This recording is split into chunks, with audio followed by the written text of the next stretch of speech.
para todos nosotros. Como siempre, hemos invitado para esta noche a una persona con bastante experiencia, un profesional muy capaz. Ya nos acompaña esta noche el doctor Mirael Salguero. Voy a dar nada más algún punteo de su trayectoria, de lo que ha hecho en el desempeño de funciones. Él es abogado de profesión. Ha sido defensor público, parte de la Asamblea Permanente de Derechos Humanos, ha sido también juez agrario de Camiri, juez de sentencia en lo penal, ha sido presidente del Tribunal Departamental del Distrito de Santa Cruz, también fiscal departamental de Santa Cruz, así que es un profesional con mucha experiencia que nos acompaña esta noche y de verdad nos da gusto que él haya atendido nuestra convocatoria y nos comparta este conversatorio. Así que, doctor Mirael Salguero, muchas gracias por acompañarnos. Bienvenido a nombre de la Cámara Regional de Despachantes de Aduana de Santa Cruz y lo dejo pues con los participantes del curso. Adelante, doctor. Buenas noches.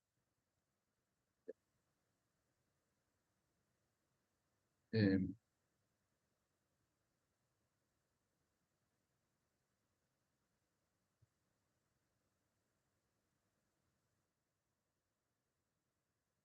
Muy buenas noches, queridos amigos que participaremos de este conversatorio.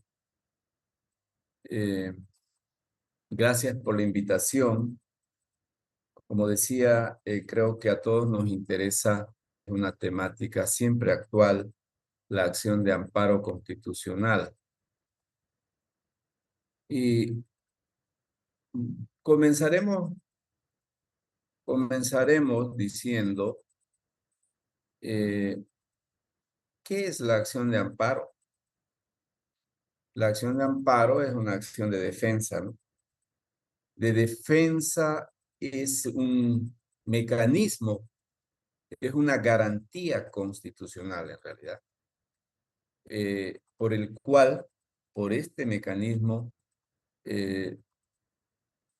se hace respetar los derechos constitucionales, por este medio, por esta garantía, ¿no? Que es el amparo, la acción de amparo.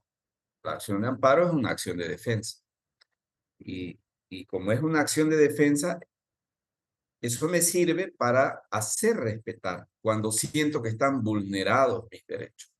Derechos fundamentales, derechos constitucionales.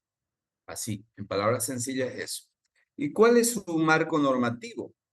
El artículo 128 y 129 de la Constitución Política del Estado y el artículo 51 al artículo 57 del Código Procesal Constitucional. Ese es su marco normativo. Es decir, en esas disposiciones normativas es que encontramos qué derechos protege y qué trámite tiene la acción de amparo. Bien, vamos a referirnos, decíamos que es una garantía de carácter jurisdiccional. Es un mecanismo por el cual hacemos valer y respetar nuestros derechos. Además, estamos hablando de las características del amparo. Además que tiene una naturaleza subsidiaria. ¿Qué quiere decir subsidiaria? Que primero tenemos que agotar, que no reemplaza, o sea, no reemplaza a los recursos ordinarios. Eso es de naturaleza subsidiaria. Tenemos que agotar primero los recursos en la vía ordinaria, en la vía administrativa, para que recién, cuando estén agotados y no haya más que hacer en la vía ordinaria o vía administrativa, recién podemos acudir a la acción de amparo constitucional, ¿no? Ese es el carácter de subsidiariedad. Otra característica que no reconoce fueron ni privilegios. O sea, cualquier persona natural puede ser demandada de amparo. Cualquier autoridad de la administración pública, y dentro, cuando hablamos de la administración pública, también el órgano judicial, ¿no? Autoridades del órgano judicial pueden ser demandadas de amparo. Y también puede ser demandada de amparo una persona particular, una persona que no tiene nada que ver con la administración pública, ¿no es cierto? Porque esta persona particular también puede vulnerar derechos y derechos protegidos por la Constitución Política del Estado.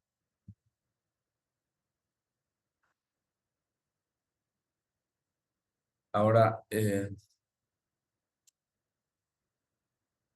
sí, ya, pasamos, pasamos.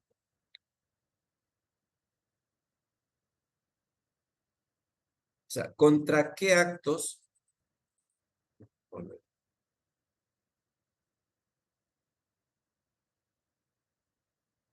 Ya, ¿contra qué actos procede la acción de amparo? Contra todo acto de la administración pública.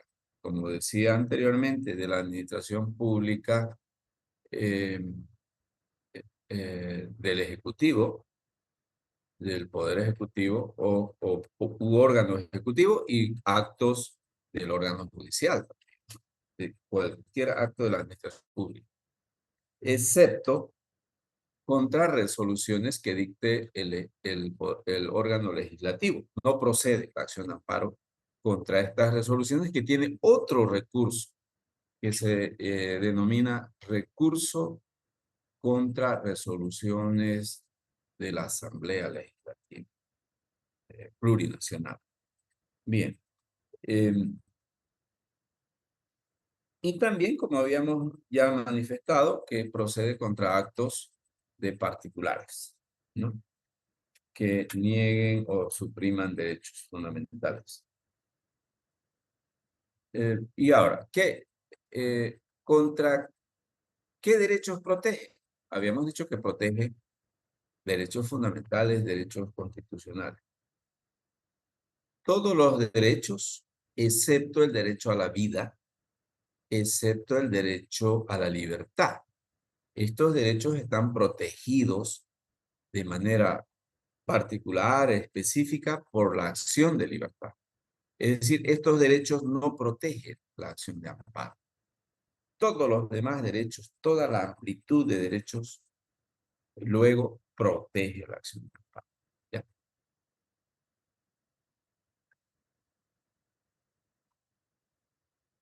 Ahora bien, la Constitución Política del Estado, tenemos que hablar necesariamente del bloque de constitucionalidad que establece el artículo 410 de la Constitución y que desarrolló este bloque de constitucionalidad la sentencia 110-2010, la 03-2013, la 466-2015, la 0377-2015, sala tercera, y la jurisprudencia de la CIDH, ¿no? Perdón, no, la jurisprudencia de la CIDH forma parte del bloque de constitucionalidad. Estas sentencias constitucionales anteriormente mencionadas hablan del bloque de constitucionalidad. Pero veamos qué forma parte el bloque de constitucionalidad que establece el 410 de la Constitución. La Constitución, obviamente, primero. Los tratados sobre derechos humanos, tratados y convenios sobre derechos humanos, ¿no? Y los de derecho comunitario. Y a eso necesariamente le agregamos la jurisprudencia de la CIDH, de la Corte Interamericana de Derechos Humanos, ¿no? Entonces, eso forma el bloque de constitucionalidad. Para mayor especificación, también este bloque de constitucionalidad está, dijimos, tratados y convenios sobre derechos humanos. Entonces, ¿cuál? La Declaración Universal de Derechos Humanos, el Pacto Internacional de Derechos Civiles y Políticos, el Pacto Internacional de Derechos Económicos, Sociales y Culturales, la Declaración Americana de los Derechos y Deberes del Hombre, la Convención Americana sobre Derechos Humanos, la Declaración Universal de los Derechos de los Pueblos Indígenas. Todo eso forma parte del bloque de constitucionalidad. Y los derechos, o sea, todo esto tenemos que referirnos previamente a luego llegar de manera más específica a la acción de amparo. Esto tiene relación con la acción de amparo porque estamos viendo qué derechos va a proteger esta acción de defensa, ¿no? Derechos constitucionales, los derechos fundamentales están más o menos dividido de esa manera, del artículo 15 al artículo 20, ¿por cierto? ¿Y cuáles son esos derechos fundamentales? El derecho a la vida, el derecho al agua, es un derecho fundamental, el derecho a los servicios básicos, entre otros. Ahora, los derechos civiles y políticos también son derechos constitucionales, ¿no? Derechos constitucionales, derechos de las naciones y pueblos indígenas originarios, que está previsto en el artículo 30 al 32 de la Constitución Política del Estado. Derechos sociales y económicos, el derecho al trabajo, entre otros, derecho a la seguridad social, derechos culturales. Está previsto en del artículo 77 al 106 de la Constitución Política del Estado. Garantías jurisdiccionales. Precisamente cuando hablamos de garantías estamos hablando también de la acción de amparo.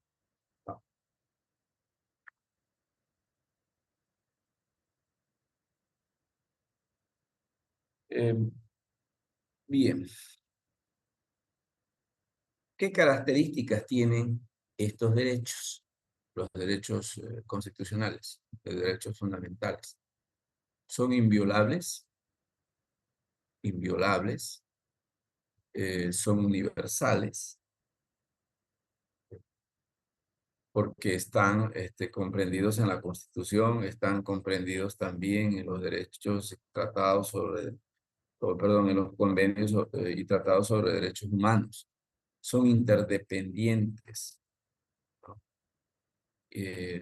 Interdependientes, o sea, están relacionados entre sí, indivisibles y progresivos.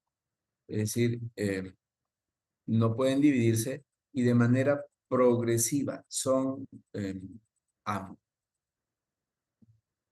Es decir, la progresividad está dada en función siempre hacia la mayor protección del derecho. Eso quiere decir la progresividad. Entendida de que la tendencia es hacia la mayor protección. Y ponemos como ejemplo, si hay jurisprudencia contradictoria, como a veces hay, como siempre hay del Tribunal Constitucional, una jurisprudencia o sentencias constitucionales contradictorias. Entonces, siempre se debe hacer prevalecer aquella que protege de mejor el derecho, la que tiene un estándar más alto. Entonces, eso se relaciona con el principio o con el de progresividad. Bien, garantías. Todos los derechos son directamente aplicables. Lo dice el artículo 109 de la Constitución Política del Estado y gozan de garantías para su protección. Es decir, no podemos referirnos a que no, estos derechos tienen que estar desarrollados por una ley orgánica, por una ley secundaria, por una ley de desarrollo. antes de ser protegidos, más o menos. No, son directamente aplicadas. Eso nos está diciendo el constituyente, que se aplican de manera directa. Y todos los derechos son iguales en jerarquía. Bien. Como les decía, ya habíamos visto cuáles son los derechos fundamentales. El derecho a la vida, el derecho a la integridad física, psicológica y sexual. El derecho a no sufrir violencia. Somos un país pacífico, ¿no? El derecho al agua es un derecho fundamental. El derecho al alcantarillado, a la alimentación, a la educación, a la vivienda y a los servicios básicos. Los derechos civiles y políticos, tenemos la autoidentificación cultural, la privacidad, el derecho a la privacidad, a la intimidad, a la honra, al honor, a la imagen y dignidad. Derecho a la asociación, a asociarnos libremente, a la libertad de expresión, acceso a la información y la libertad, el derecho a la libertad y seguridad personal. No ser aprendido ni privado de libertad sin las formas de acuerdo a la ley, sin las formas que está estableciendo la ley. Derecho a la petición. El artículo 24 establece el derecho a la petición, a la inviolabilidad de correspondencia. Participación en la formación, ejercicio y control del poder político. Es decir, a ser elegido y ser elector, ¿no? En organizaciones políticas, a participar en organizaciones políticas. Derecho al sufragio, ser elector. Ejercicio de la democracia comunitaria. El derecho a ejercer la democracia comunitaria dentro de la comunidad, en todo caso de acuerdo a los usos y costumbres que tiene cada comunidad. Elección, designación y nominación directa de representantes, según normas y procedimientos propios, lo que decía, de acuerdo a sus usos y costumbres de las comunidades indígenas, originarias, campesinas. A eso se refiere, ¿no? Porque actualmente se eligen mediante sus usos y costumbres representantes asambleístas a nivel departamental. Y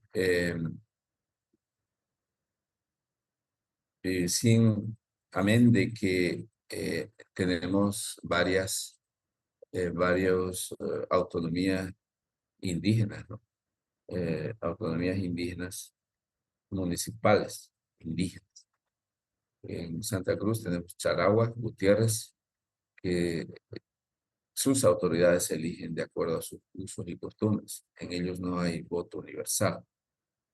Bien, la fiscalización de la función pública es un derecho también, un derecho político. Naciones y pueblos indígenas originarios campesinos. ¿A qué tienen derecho? Tienen derecho a la identidad cultural, a su creencia religiosa, a su cosmovisión, a practicar la creencia que ellos tienen, a la libre determinación y territorialidad. Cuando hablamos de cosmovisión, obviamente, pues, estamos hablando de creencias que pueden ser prehispánicas, ¿no? Eh, a, a los elementos de la vida, ¿no? A ser consultados mediante procedimientos apropiados y en general a la participación. Entonces, esos derechos tienen los pueblos indígenas originarios campesinos. Está previsto en el artículo 30 de la Constitución Política del Estado. derechos sociales y económicos, o también se denominaban de tercera, cuarta generación. Derecho al medio ambiente, derecho a la salud, a la seguridad social, al trabajo, a la propiedad, niñez, adolescencia y juventud, familia, personas adultas mayores, personas con discapacidad, personas privadas de libertad, usuarios y consumidores. A la educación, interculturalidad y culturas, educación, diversidad cultural, propiedad intelectual.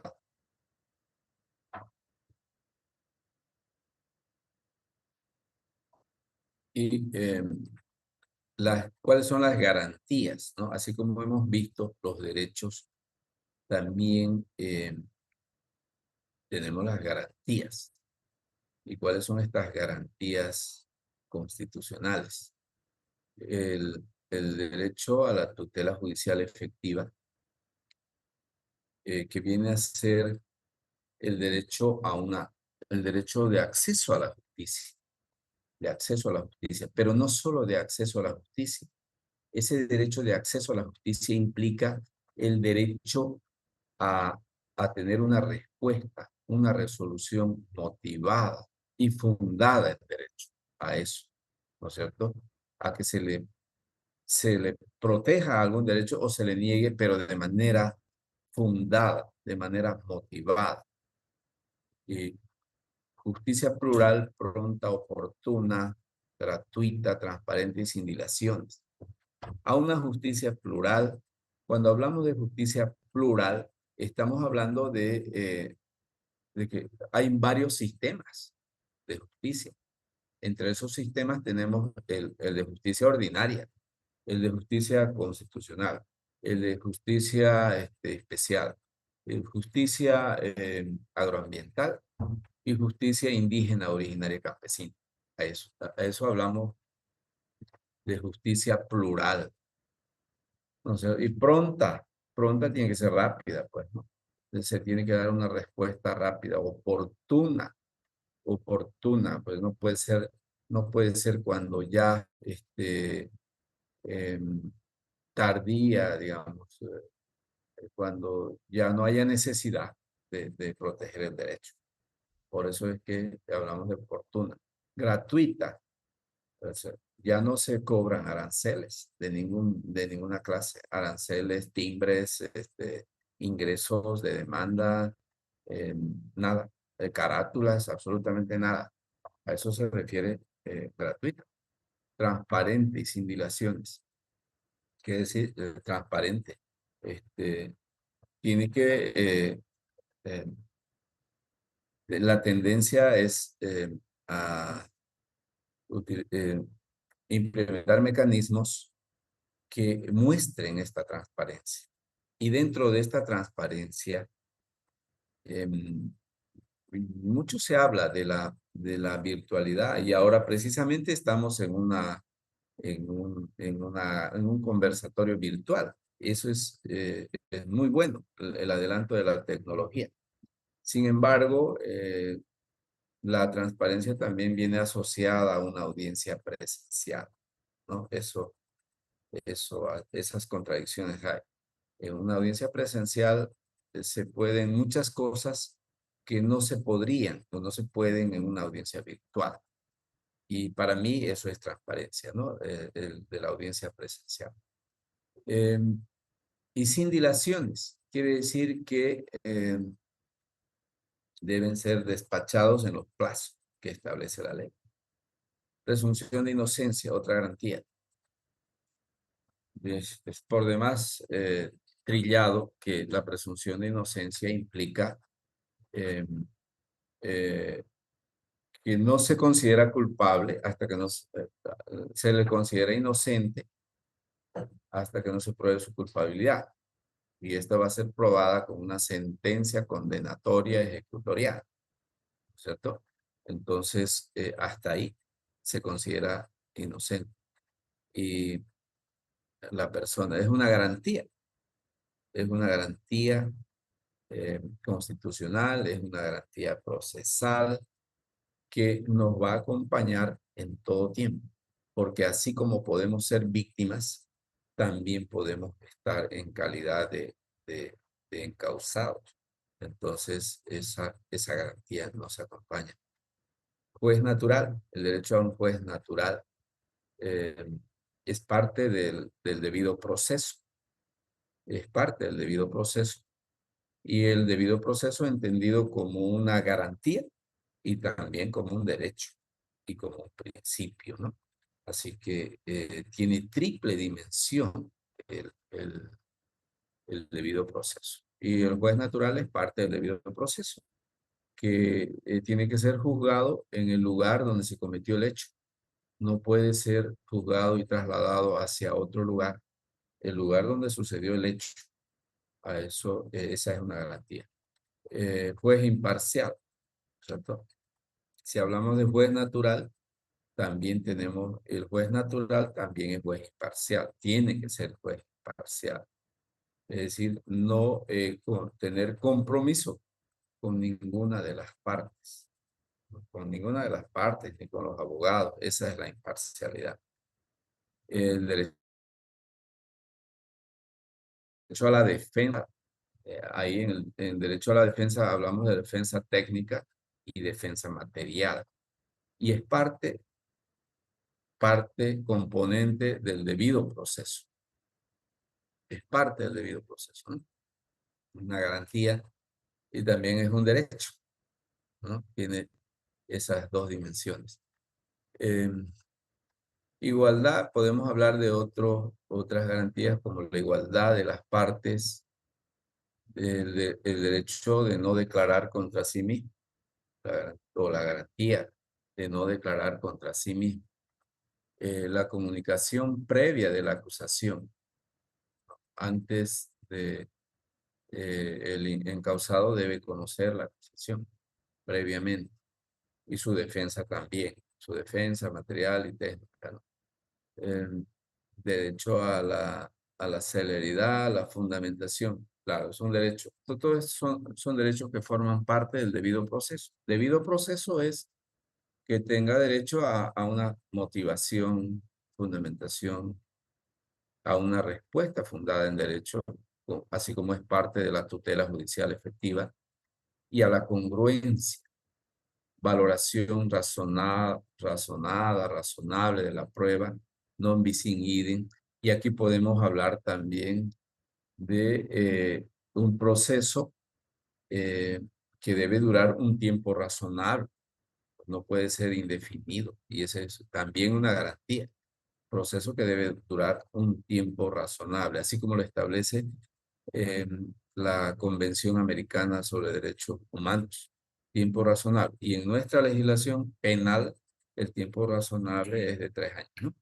Bien. Vamos, nos pasamos. Bien. ¿Contra qué actos es que procede la acción de amparo?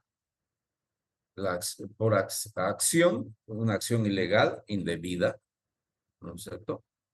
Una omisión ilegal, indebida. ¿Y quiénes pueden incurrir en esto? El servidor público, ya dijimos, actos de la administración pública. Persona natural, individual, también. O también puede ser una persona colectiva, ¿no? Suprima o amenace suprimir, suprima o amenace suprimir derechos constitucionales. Restrinja o amenace restringir, porque son dos términos distintos, suprimir y restringir. Suprimo está suprimiendo completamente y restringir está restringiendo, pues, restricción parcial o una restricción total también. Derechos y garantías de la persona natural o jurídica.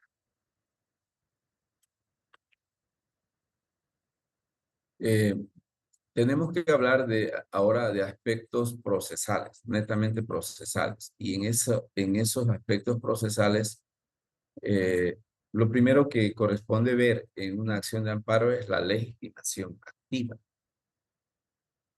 Antes de ver la legitimación activa, también tenemos que ver el principio de inmediación. Es decir, si la acción de amparo ha sido planteada dentro de los 6 meses que establece el artículo 179 de la Constitución Política del Estado, o sea, dentro de los 6 meses.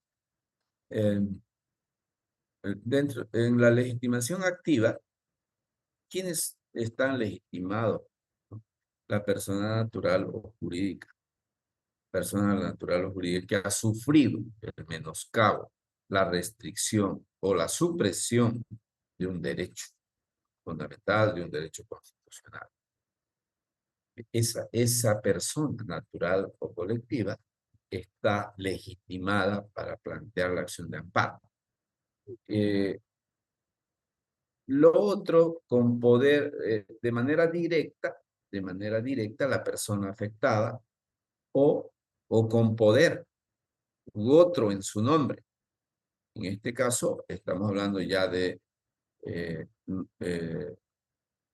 de una representación que, en todo caso, viene el análisis del poder. Si el poder alcanza o no alcanza, si tiene, ya no, el que tiene legitimidad es quien ha sufrido el menoscabo. El apoderado tendrá que tener personería para representar al afectado, al que ha sufrido la lesión de sus derechos, ¿no? Bien, ¿quién también tiene legitimación activa? El Ministerio Público, en determinados casos, ¿no? La Defensoría del Pueblo, que no necesitan, él puede plantear directamente por la persona afectada.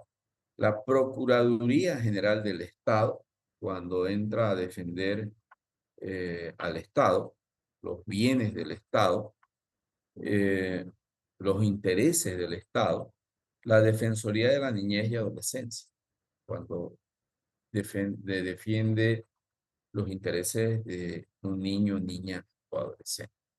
Improcedencia. ¿Contra qué resoluciones no procede?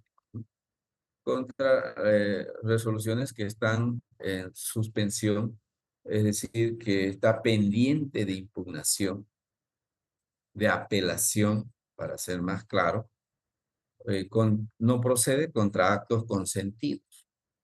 No se puede alegar la vulneración de un derecho demandando de una acción de amparo cuando esos actos ya se consintieron. Y hay por otros actos del afectado que denoten que ya consintió, ¿no? que tuvo, que se conformó, en otras palabras, ¿no? Cese del acto reclamado o sustracción del objeto.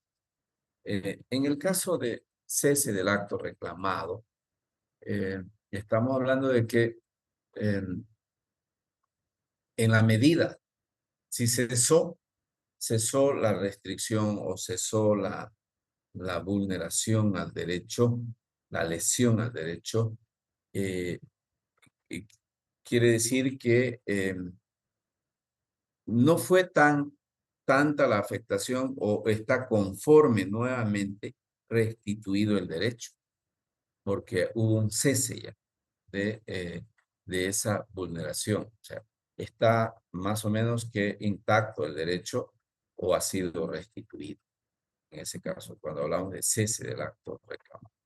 Las soluciones que pueden ser modificadas por otro recurso. Lo mismo, ¿no? Estamos hablando que existe un recurso de impugnación, un recurso de apelación y en esta segunda instancia puede ser modificado y restituido el derecho.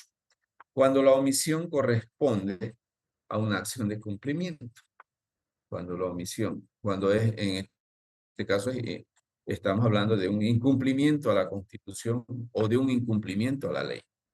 Derechos y garantías deben ser tuteladas por la acción de libertad o por una acción popular, acción de privacidad. Y en esos casos no procede. ¿Ya? La subsidiariedad y la excepción a la subsidiariedad. Ya dijimos que la subsidiariedad no procede, cuando existe otro medio o recurso legal para la protección inmediata. No procede.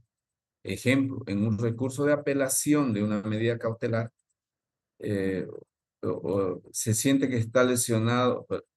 Bueno, en estos casos estamos hablando de la acción de libertad, pero puede darse también en un caso que tenga que ver con la víctima y está pendiente un recurso de apelación y la víctima acude directamente a la acción de amparo, siendo que su derecho puede ser tutelado en la vía de la apelación, cuando hablamos de la víctima, ¿no?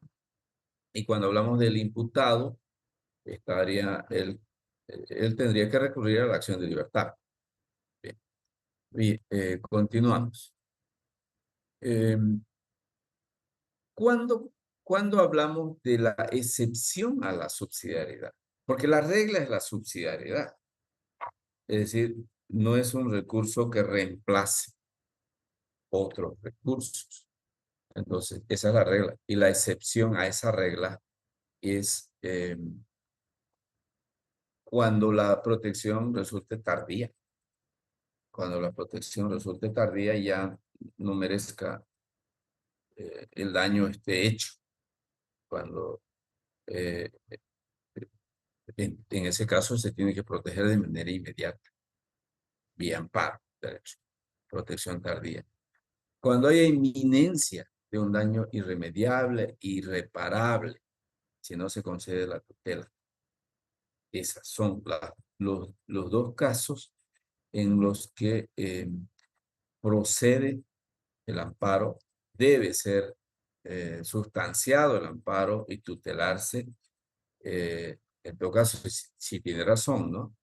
Y debe ser sustanciado en el fondo sin esperar la subsidiariedad, sin esperar que se resuelva algún recurso pendiente o algo en esos casos. Cuando resulte tardía la protección o cuando hay inminencia de un daño irreparable, irremediable. ¿Y cuál es el plazo para la interposición? Como ya dijimos, 6 meses, principio de inmediación, aquí, ¿no? El que opera 6 meses desde la comisión de la vulneración alegada. Es decir, desde la resolución, desde la notificación con la resolución, mejor dicho. 6 meses, por eso decimos desde la vulneración alegada. ¿Cuándo se considera? Desde que se hace conocer, aparte, desde la notificación o el conocido el hecho. Bien. Y la audiencia tiene que resolverse, estamos hablando del trámite, ¿no? Tiene que resolverse en las 48 horas, dentro de las 48 horas de interpuesta la acción. Estamos hablando de un recurso, de una acción, de un trámite sumario, sumarísimo. Si es dentro de 48 horas, es un trámite sumarísimo de rápida reacción, de rápida resolución, porque precisamente estamos hablando de derechos que tienen que ser protegidos de manera inmediata, ¿no? Porque si no, a lo mejor ya el daño es mayor. Así que el trámite es sumarísimo. La citación, la comunicación al demandado, al accionado, es personal o por cédula, autoridad o persona demandada. Es esa la forma. Sin embargo, ahora vemos que se lo notifica. A mí me han notificado, nunca me notificaron este último tiempo, jamás me notificaron por personal o por cédula. Siempre me han notificado mediante WhatsApp. O sea, esas son las notificaciones que se hace ahora a la autoridad demandada. Todo el tiempo me han estado notificando. Antes sí, era personal, era por cédula, pero ahora no. Directamente es por WhatsApp. Y eso ha validado el Tribunal Constitucional. Bien. La resolución, em, ¿en qué tipo de resolución se dicta? A ver, primero, antes de la resolución de fondo, tenemos que la resolución puede ser en el inicio. Si la autoridad, en este caso los vocales de las salas constitucionales, o el juez, tratándose de provincia, el juez público, revisa la acción de amparo y se da cuenta y computa el tiempo desde la última notificación con la resolución donde se vulnera el derecho. En ese caso, eh, tiene que declararlo eh, inadmisible, inadmisible. O en todo caso, eso, inadmisible por el periodo, por el tiempo. Ahora, también vamos a ver que se puede declarar improcedente cuando eh, se ha comprobado que existe otro medio. Es un poco difícil establecer en un inicio, porque no es matemático. En el caso de los 6 meses puede ser matemático. Compruebo y comienzo a contar el tiempo, pero en el caso de la subsidiariedad no es matemático. En ese caso, tendría que llegar a la audiencia y en la audiencia, en vez de decir deniego la tutela, tengo que declarar improcedente. Improcedente razonando que existe un medio, no se agotó la vía y que existe un medio que puede proteger el derecho, ¿no es cierto? Que no se agotó la vía. No se superó el principio de subsidiariedad. Entonces, está vigente ese principio de subsidiariedad y por lo tanto lo declaro improcedente sin entrar al fondo, ¿no es cierto? Esa es la otra, ya en audiencia. Y si entro al fondo, entonces tendré que declarar, si otorgo la tutela, si compruebo primero que se ha vulnerado el derecho, compruebo que se ha vulnerado el derecho alegado, obviamente en esa comprobación el accionante tendrá que demostrarme que primero los hechos y cómo lo vincula esos hechos al derecho que dice vulnerado, cómo vincula. Me tiene que demostrar una vinculación, porque normalmente a veces se presenta un amparo y presento unos hechos, pero no sé cómo lo voy a vincular o con qué derecho estoy vinculando, ¿no es cierto? Eh, si no vinculo bien, no estoy demostrando el derecho vulnerado, los derechos vulnerados, ¿no es cierto? Estoy invocando que se me ha vulnerado, pero no lo estoy vinculando con los hechos de manera bien clara, bien adecuada. Eso es importante, es clave en el amparo, porque de lo contrario puede ser denegada la tutela, ¿no? Entonces, ¿y qué tipo de resolución? Si entro al fondo, la resolución que voy a dictar es de restitución de derechos y garantías constitucionales, obviamente. Establecer, si llego a otorgar la tutela, puedo establecer también indicios de responsabilidad penal y civil también, ¿no? De la parte accionada. La nulidad del acto, claro. Ya en la parte resolutiva, la nulidad del acto lesivo, del acto lesivo. Restitución del derecho ante un acto ilegal o indebido, ¿no? Restitución del derecho. Y el cese también de la omisión ilegal o indebida. Cese. O la renovación del acto. Puedo declarar la nulidad. Al declarar la nulidad del acto, puedo disponer la renovación del acto. Cuando normalmente en un amparo, la mayoría, cuando se acciona contra una autoridad judicial, un gran porcentaje lo que se reclama es falta de motivación, falta de congruencia de la resolución que se está eh, recurriendo o accionando de amparo. Entonces, ¿qué hace el, el Tribunal de Garantías? Anula el acto y dispone la renovación, que se dicte una nueva resolución eh, debidamente motivada, debidamente fundamentada, ¿no es cierto? Con mayor carga argumentativa. Bien. Pase. Entonces, como dijimos, la restitución inmediata de derechos y garantías. Y cuando ya dijimos que no tutela el derecho a la libertad física ni el derecho a la vida, tampoco derechos colectivos. Los derechos colectivos vienen tutelados por la acción de popular. Inmediatez y subsidiariedad, ya hablamos de ello, no tutela a autodeterminación y opción de privacidad.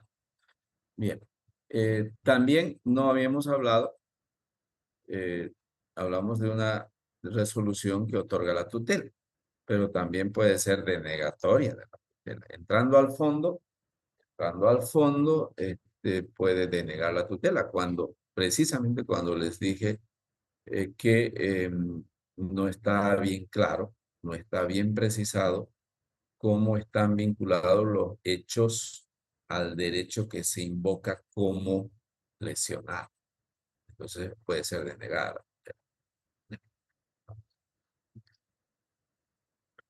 Actos contra los que procede.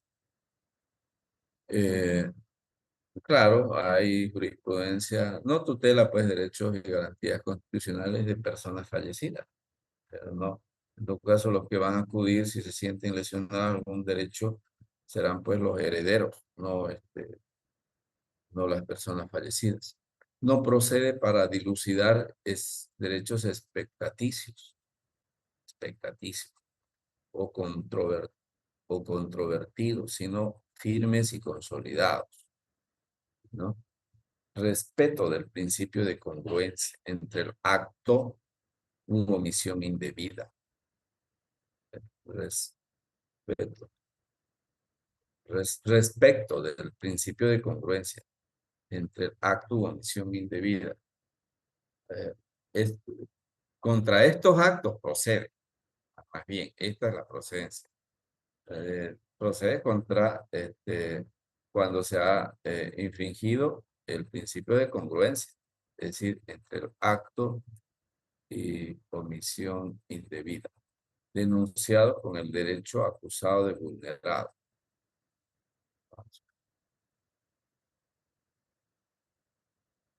Las personas jurídicas son titulares y pueden también ser afectadas o lesionadas, sufrir el menoscabo de sus derechos, únicamente de derechos que corresponden a su naturaleza jurídica, claro, a la empresa, ¿no? A la sociedad. Ejemplo, derecho, comercio, industria, debido proceso, no a la vida, obviamente. O sea, no pueden alegar. Pero además el derecho a la vida, a la salud, a la integridad u otros derechos que son atingentes a la persona natural no pueden alegar, obviamente, la persona jurídica. El derecho originado en un acto ilegal no tiene tutela. Claro, si se alega que el origen es un acto ilegal, luego no puede estarse reclamando como un derecho vulnerado. La autonomía municipal no es un derecho o garantía constitucional, tampoco. No se puede reclamar vía amparo.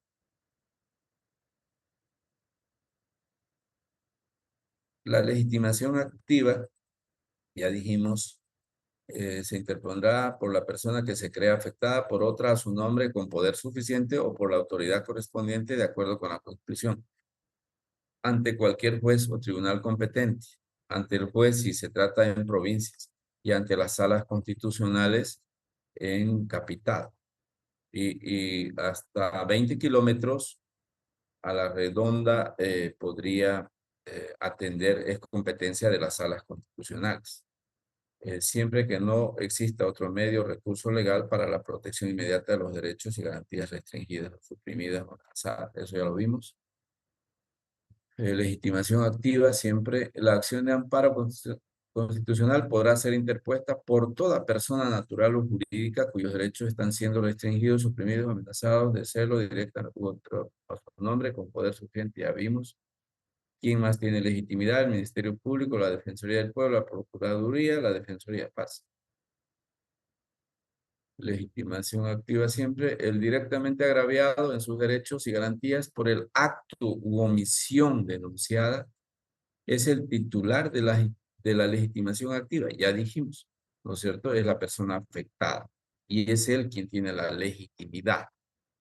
Y quien tiene la personería es el que tiene, está ostentando un poder de representación, ¿no es cierto?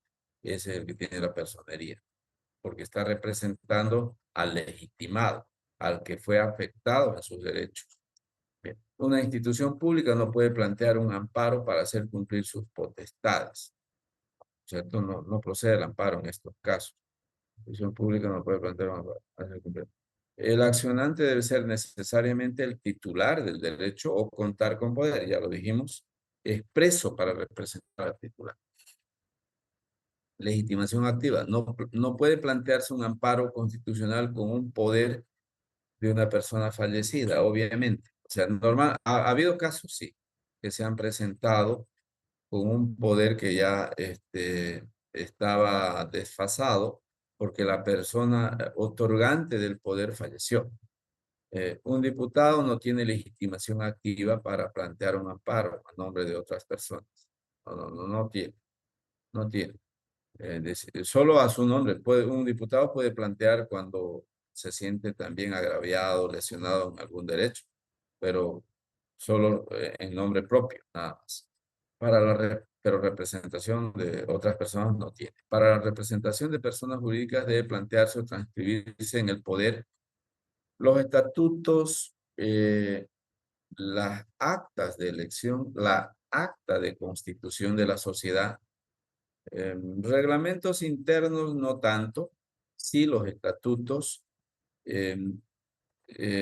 porque a veces lo que contiene el estatuto también lo que está en los reglamentos también lo contiene el estatuto. Entonces, sería una repetición. Pero sí las actas de elección de los directivos y el acta de constitución, desde luego. Bien. Legitimación pasiva. Debe demandarse o accionarse a la autoridad que en última instancia podía modificar o corregir el acto de omisión ilegal. En última instancia, la última resolución, quien emite, quien firma la última resolución, esa persona va a ser la accionada por el acto u omisión ilegal o indebida. Debe demandarse o accionarse a quien cometió el acto u omisión y a quien actualmente ocupa el cargo. Eso también. Aquí es muy importante que no solo se demanda necesariamente, sí, el primer accionado tiene que ser la autoridad que emitió la resolución, que firmó la resolución, o las autoridades que firmaron la resolución.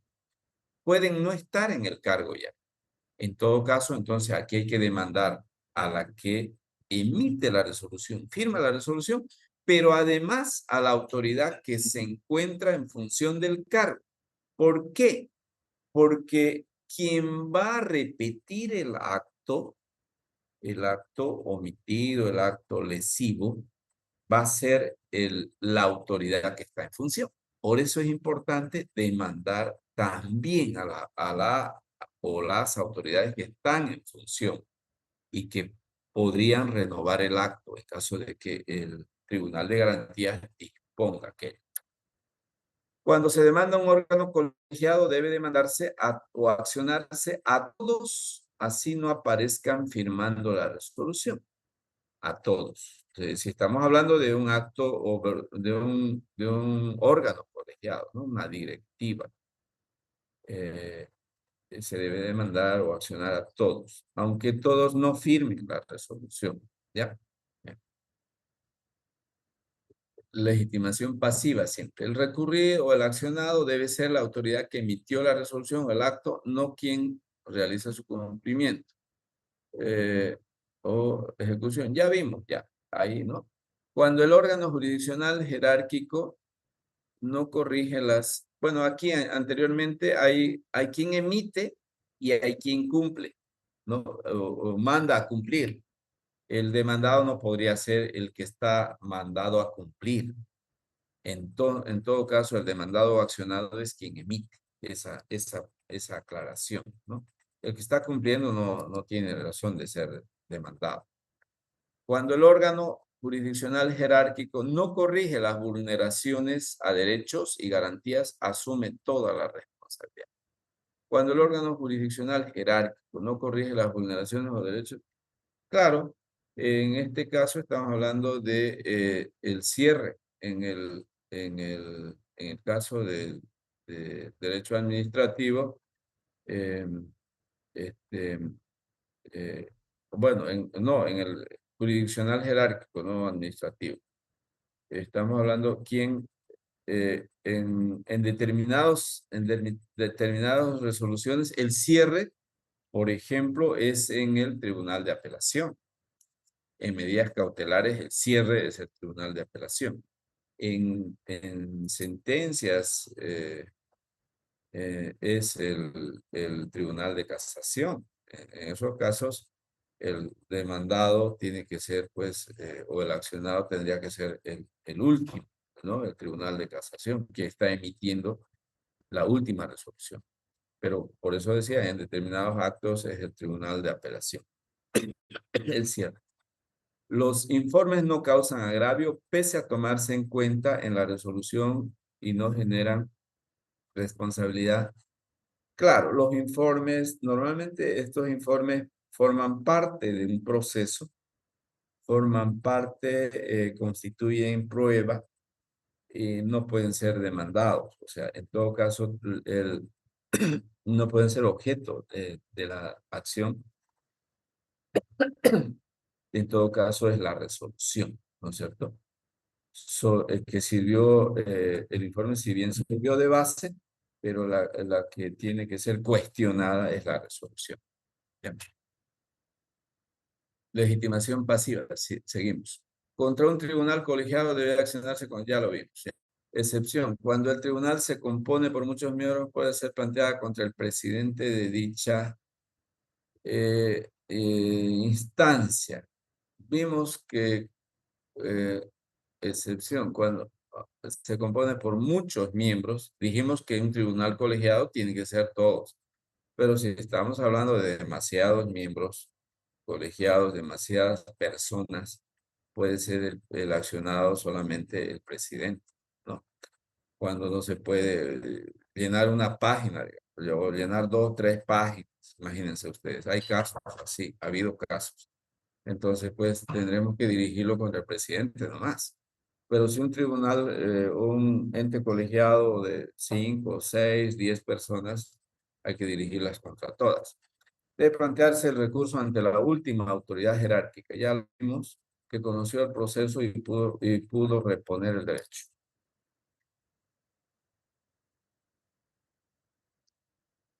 Los particulares que toman medidas de hecho pueden ser recurridos. Ya lo vimos, ¿no es cierto? Los particulares, las personas particulares.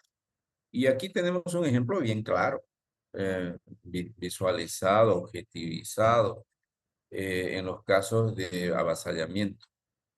En los casos de avasallamiento eh, eh, hay vías de hecho, indudablemente. Hay vías de hecho eh, y, y fácil comprobar. Las vías de hecho son la multitud, aunque la multitud no diga nada, la multitud intimida, aunque no se genere violencia. Simplemente una multitud de 100 personas, 200 personas intimidan al cuidante, intimidan al casero, a cualquier persona que esté a cargo del predio. Entonces, esa sola multitud son vías de hecho en los predios, ¿no? Ahora, si esa multitud, además de estar presente así en masa, también corta árboles, arranca postes, rompe alambres, rompe malla y tala árboles, estamos hablando de esas son vías de hecho. Mucho más todavía. En mi análisis, solamente la multitud ya es. Pero si además hace todas esas otras cosas, está demostrado las vías de hecho. En esos casos, los demandados, los cabecillas tendrían que ser demandados, los que dirigen, porque es difícil, como les decía, demandar a 200 o 300 y saber los nombres de todos. Pues, suficiente y tiene que considerarse la tutela accionando a los principales. Al principal, dos o tres, suficiente. Entonces, esa es cuando se trata de particulares, ¿no es cierto? Que pueden ser accionados. Independientemente de la acción penal, independientemente de la acción penal, pueden nomás irse a la acción penal y no podría alegarse que está un recurso, que hay un recurso, perdón, que hay un proceso en marcha. Normalmente los accionados van a decir eso. Ah, no, que hay una denuncia, hay una investigación preliminar o no sé qué. Entonces, pero se puede nomás acudir a la vía de amparo precisamente porque puede resultar tardía la tutela, claro, tardía. Imagínense si nos vamos a una acción penal que va a demorar no sé qué tiempo, un mes, la investigación, 2 meses, 3 meses, hasta eso pueden construir casas, ¿sí? o pueden hacer mucho más daño, ¿no? En el predio avasallado. Así que puede resultar tardía. Y al mismo tiempo un daño irreparable y irremediable. Así que, y paralelamente a la acción penal se puede acudir a la vía constitucional. El accionante en su demanda debe identificar al tercero interesado. También al tercero interesado tiene la obligación el accionante de identificarlo, ¿no? Porque el tercero interesado puede resultar luego afectado por la acción de amparo. Y el Tribunal de Garantías, si al leer la demanda, el memorial de demanda, identifica que hay terceros interesados, previamente tendrá que decretar que se notifique, que se identifique, que se incluya a los terceros interesados. Porque, como les decía, puede afectarse derechos de terceros. Puede notificarse al tercero en su domicilio procesal. Puede.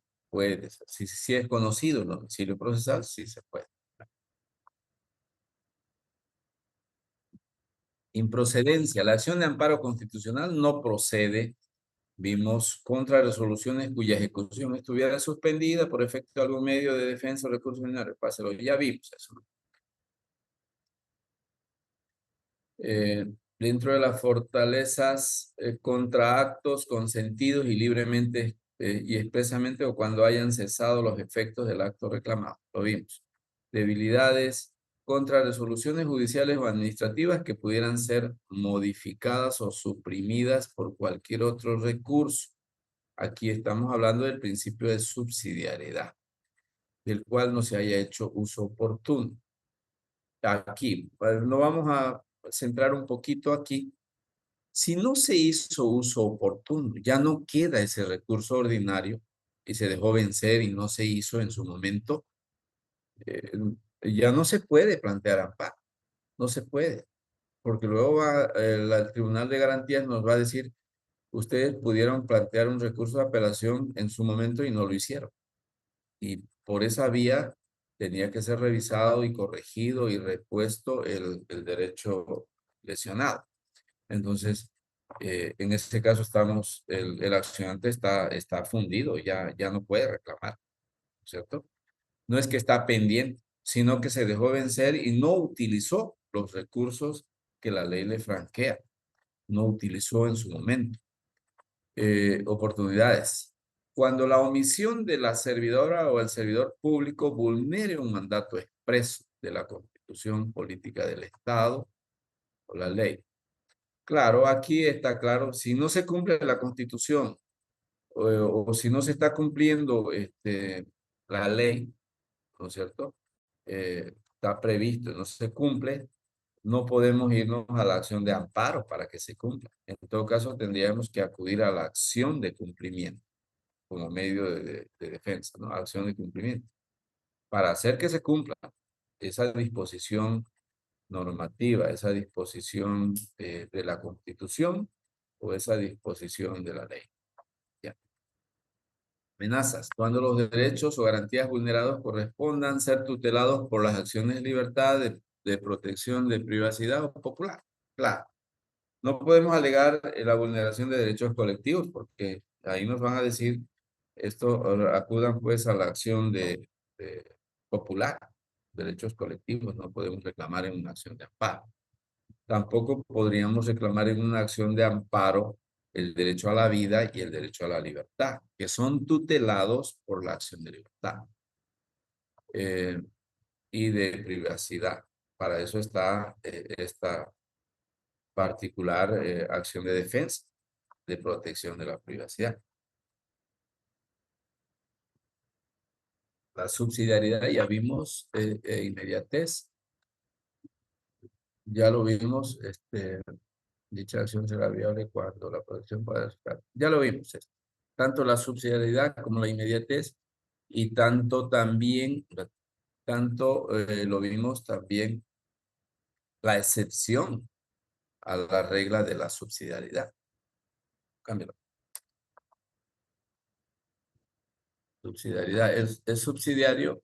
¿Por qué hablamos de subsidiariedad? Es subsidiario porque no es posible utilizarlo si es que previamente no se agotó la vía, ¿no es cierto? Es la vía ordinaria de defensa. Eso nos dice la sentencia 953-2004R del tribunal, del primer tribunal constitucional. Pues, ¿no? Es supletorio porque viene a reparar y reponer las deficiencias de la vía ordinaria. Reparar y reponer. No puede operar como un mecanismo paralelo a los medios de defensa en materia administrativa y judicial. Es decir, claro, eso está por demás de claro. No se puede acudir de manera paralela a la vía ordinaria, a la vía administrativa y luego a la vía constitucional. Ahí mismo. Medidas cautelares. Para la aplicación de medidas cautelares, la parte recurrente debe demostrar el daño irreparable. Claro, eso demostrar que hasta que se resuelva y se otorgue la tutela, podría causarle un daño. Entonces, por eso pide medidas cautelares de protección inmediata. No puede analizarse la aplicación de medidas cautelares si no se ingresó al fondo. Bueno, esto no es así. O sea, normalmente la aplicación de medidas cautelares tiene que ver con el fondo. Es por eso, en la experiencia les digo, es muy restringida la aplicación de medidas cautelares en la acción de amparo. Porque si yo, para justificar la aplicación de medidas cautelares, quiera o no, voy a hablar, de algún modo voy a tener que justificar hablando del fondo. Y entonces el Tribunal de Garantías se cuida mucho eso. Se cuida, indudablemente. Pero esas medidas cautelares también podrían ser solicitadas antes de que se resuelva por el Tribunal Constitucional. Sabemos que la acción de amparo es de cumplimiento inmediato. No la acción de amparo, sino la resolución, la sentencia de amparo es de cumplimiento inmediato. No espera la sentencia del Tribunal Constitucional, que va en revisión. Pero hay casos también en que podría aplicarse medidas tutelares antes de la resolución o antes de la revisión. Bien, sigamos por el tribunal. Resolución. La resolución que conceda el amparo ordenará la restitución de los derechos y garantías restringidos, suprimidos o amenazados con restringir o suprimir y podrá establecer indicios de responsabilidad civil o penal, como vimos ya. Si la acción fuese promovida por un acto ilegal o indebido, que si restringe o suprime, amenace con restringir o suprimir derechos, la sentencia determinará la nulidad del acto y la restitución del derecho. Ya vimos. La facultad para determinar la responsabilidad penal y civil es facultativa del Tribunal Constitucional, ¿cierto? Eso lo estableció el mismo tribunal en la sentencia 052-2005. Normalmente, y les digo por experiencia, el Tribunal de Garantías no determina la responsabilidad penal y civil. Otorga la tutela, anula el acto omitido, el acto lesivo, pero no establece responsabilidad penal ni responsabilidad civil. Eso lo deja para el Tribunal Constitucional. Es el Tribunal Constitucional en revisión quien más determina o no esta responsabilidad. La resolución debe ser firmada por todos los vocales que intervienen en la resolución de amparo constitucional, en aplicación del artículo 100 de la ley del órgano judicial. Claro que sí, o sea, no puede haber, si estamos hablando de un tribunal colegiado, no puede firmar un solo vocal. Tribunal colegiado, estábamos hablando de 2 vocales del Tribunal de Garantías, entonces tienen que firmar los 2.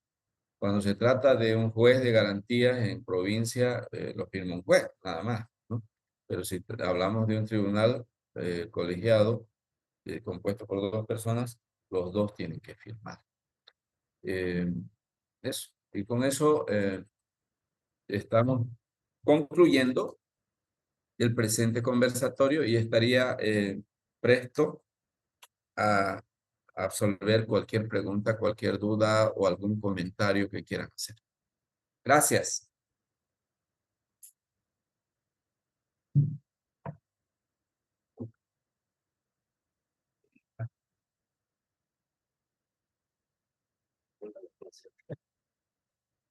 Doctor, buenas noches. Sí, lo escucho. Doctor, sí, buenas noches, estimado doctor. En el tema de comercio exterior y aduanero, varias regiones, territorios, tienen su propia norma con lo que establece las autonomías municipales. Han sido creadas, tienen la facultad con una ley 482 del año 2014, ley 482. Esta ley determina que los gobiernos municipales pueden dictar el desarrollo del territorio, como decir, de Oruro, que tiene Potosí, la ciudad del Alto, tienen sus propias leyes de impulso y desarrollo a sus industrias. Obviamente representando lo que su industria puede desarrollar en esos territorios como del Alto. Ahora, sin embargo, doctor, aquí tengo la duda y hemos estado con eso, con la aduana, tratando de entendernos. La aduana dicta resoluciones de directorio, simplemente resoluciones de directorio. Y esas resoluciones de directorio, pues, no toman en cuenta esta ley 482-031 de autonomías y de los gobiernos municipales.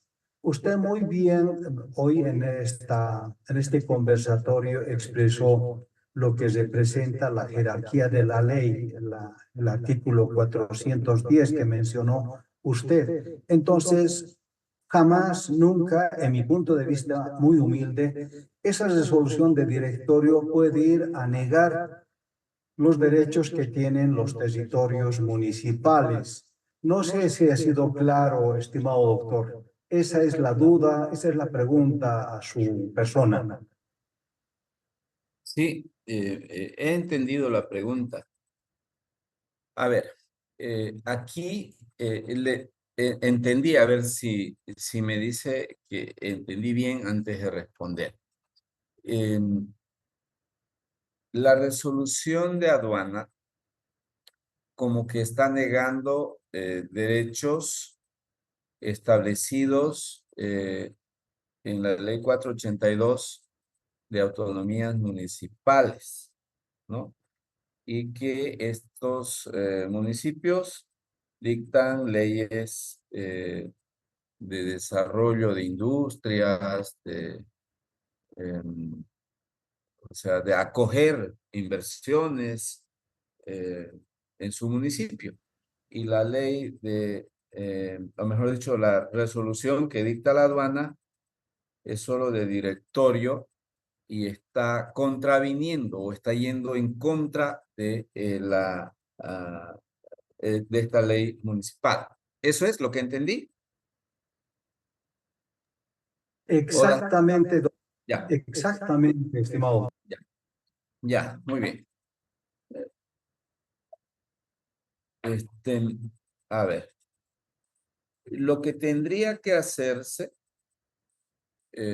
eso amerita, en todo caso, si la ley de desarrollo, una ley que ha dictado un municipio, una ley municipal, no vamos a decir que la resolución de directorio de la aduana está por encima de la ley municipal, no, de ninguna manera, no está por encima. Entonces, si una persona se siente afectada, en todo caso, la ley de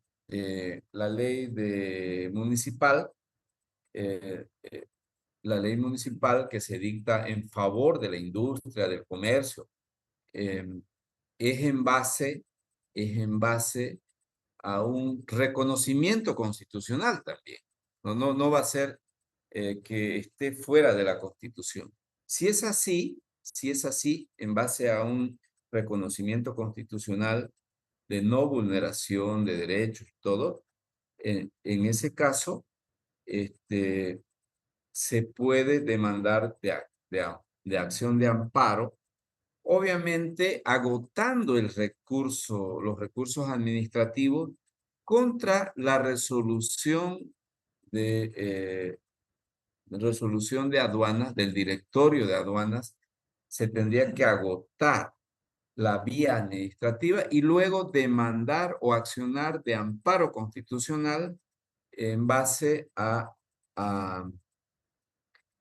en base a la ley municipal, pero vinculándolo con un derecho vulnerado de la Constitución Política del Estado.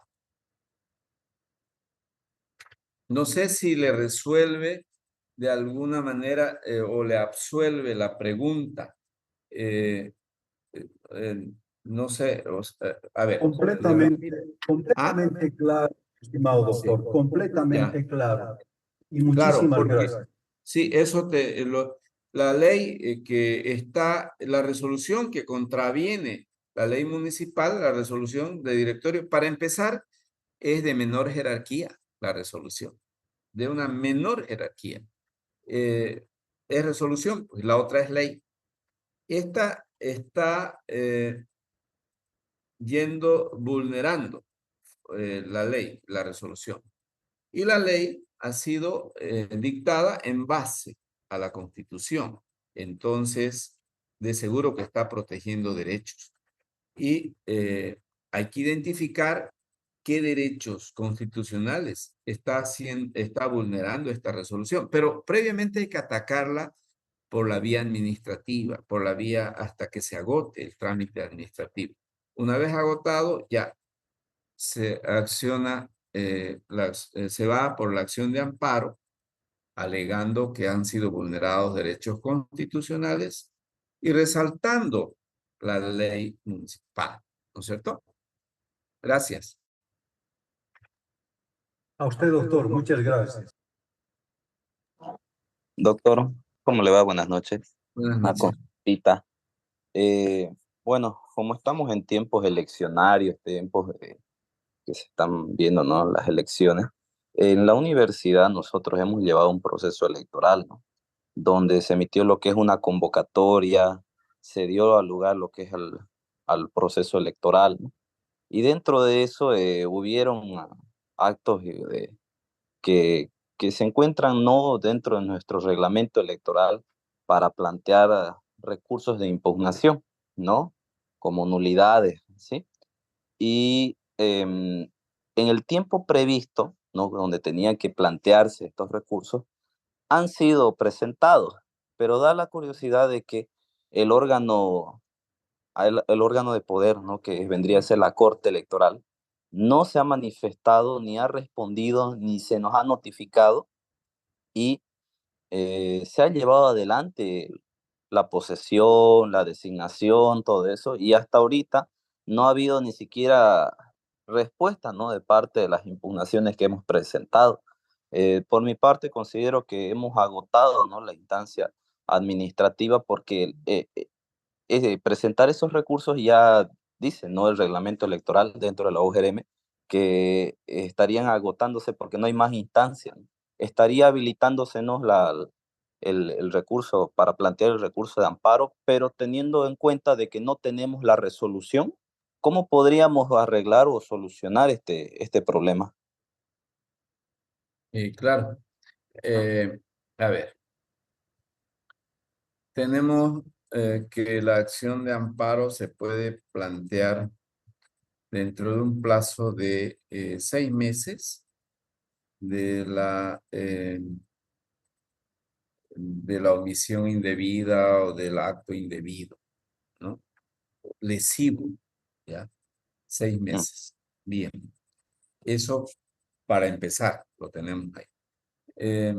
Segundo, ustedes se consideraban lesionados en sus derechos, han reclamado sí, la vulneración, el incumplimiento del reglamento electoral y han reclamado a la Corte Electoral, ¿no es cierto? correcto, Eso lo han hecho y no han recibido respuesta. Me imagino que han debido reiterar incluso y no han recibido respuesta. correcto. Aquí lo que corresponde es identificar qué derechos constitucionales les han sido vulnerados. Hay un derecho ahí que ya lo identifico claramente, el derecho a ser elegido, no unos derechos políticos ahí, el derecho a ser elegido. Todo ciudadano tiene derecho a ser elegido, obviamente cumpliendo ciertos requisitos, pues, ¿no? Pero es un derecho constitucional que tengo yo a, a ser elegido, a ocupar cargos electivos y demás. Bien, aparte el derecho al sufragio, que aquí no está en juego el derecho al sufragio, está en juego el derecho a ser elegido.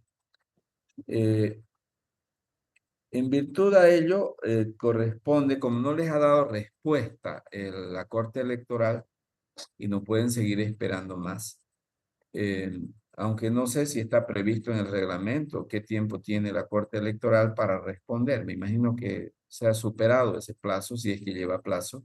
Y en todo Correcto. caso, estaríamos hablando de un plazo razonable para emitir una resolución que no amerita mayor contenido, pues no amerita, se está alegando el cumplimiento del reglamento electoral de la convocatoria. Entonces, lo que ahí corresponde es plantear la acción de amparo invocando el derecho a ser elegido. Así no, podría identificar otro más, pero el más visible que veo es ese derecho político. Pero de repente hay otros derechos más, como que el derecho a una resolución, el derecho a la tutela, también identifico.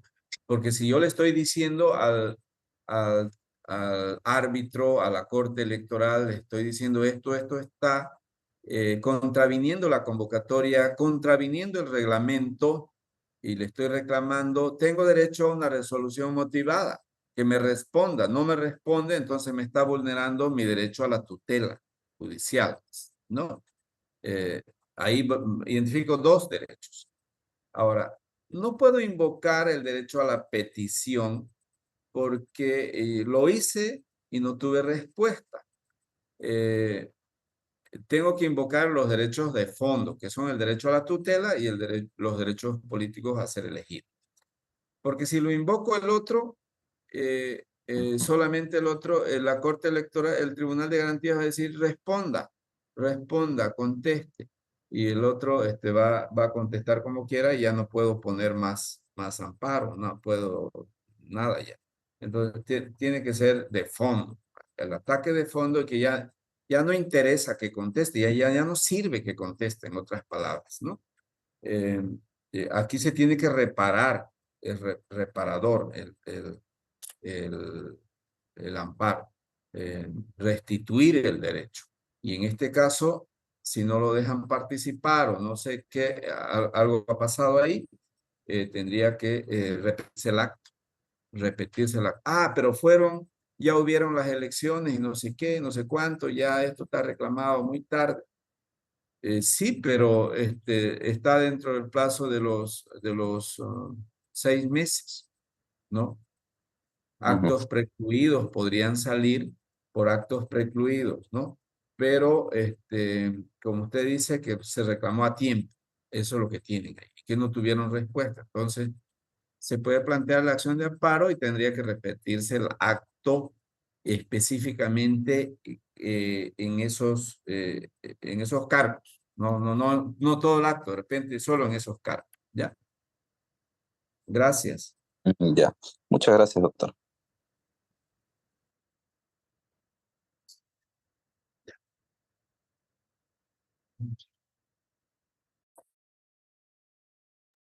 Yo les agradezco, Estimado doctor, agradezco su atención. Ha sido un momento doctor, muy enriquecedor para mí, porque también esta interactuación a mí me permite eh, alimentarme, ¿no? Alimentarme, eso.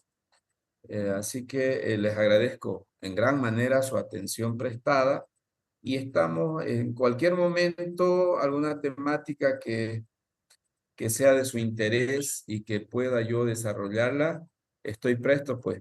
Ya, muchas gracias. Buenas noches, doctor Salguero. Gusto en saludarlo. Le habla Mac Martínez, soy el gerente de la Cámara Regional de Despachantes de Aduanas. Realmente un gusto para nosotros haber contado con usted en esta oportunidad con una temática que sin duda es importante, algo que todos debemos considerar, debemos tomarlo en cuenta. Y si puedo hablar por el rubro nuestro, sin duda estamos siempre atentos a todas las herramientas que tenemos, porque al trabajar directamente con la administración tributaria, bueno, entenderá usted que es un tanto complicado trabajar con ellos y tenemos que conocer muy bien todas las opciones que tenemos, tal cual es la acción del amparo constitucional. Doctor, le agradecemos por su tiempo, le agradecemos por la explicación